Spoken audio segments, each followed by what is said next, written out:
bao lần lòng này còn nhiều bất an, còn mệt mỏi vì tìm ý nghĩa cuộc đời, rồi ngày cho đến tiếng cha dịu dàng. Đây con ta đang tiếp đón con về đây, chẳng cho khó khăn bất an cuộc đời. Nguyện cho cuộc đời của con xin trở về thuộc về nhà cha suốt đời. Ôi tình yêu cha cao sâu người thấy. Trở về nhà cha yêu thương để con đổi thay Chúa ơi, sự sống Chúa luôn tuôn tràn, làm sao nói hết yêu thương Ngài rơi chúng con. Chính nơi thập tự nguyện Chúa làm lại Chúa ơi, thân Ngài vì ai tan nát, vì Ngài quá xót thương cho thế nhân, Chúa cam chịu thay.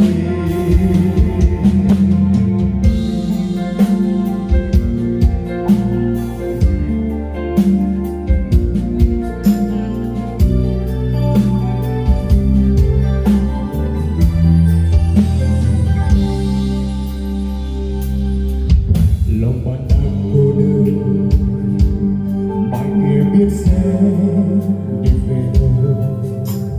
Bao lo toan khiến tâm trí luôn mệt mỏi. Hãy cùng trở về với Giêsu trong sự bình an luôn bao vô băng, quay về bên cha đang mong chờ.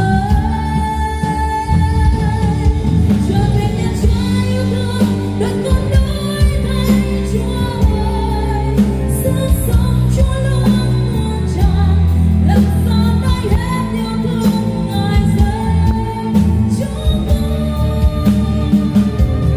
Chính nơi thập tự nguyện Chúa làm lại Chúa ơi, thân Ngài vì ai tan nát,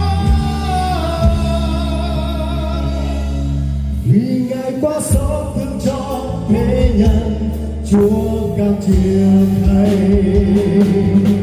Trở về nhà cha yêu thương đời con đổi thay Chúa ơi, sự sống Chúa luôn tuôn tràn, làm sao nói hết yêu thương Ngài dành cho con. Chính nơi thập tự nguyện Chúa làm lại Chúa ơi, thân Ngài vì ai tan nát,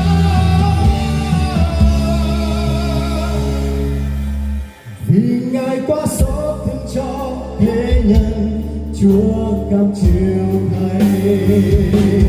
Chúa ơi sao Ngài đặt điều ngôi cao sang trên thiên đàng, chịu bao một khổ như trên phi nhung, Ngài mang khổ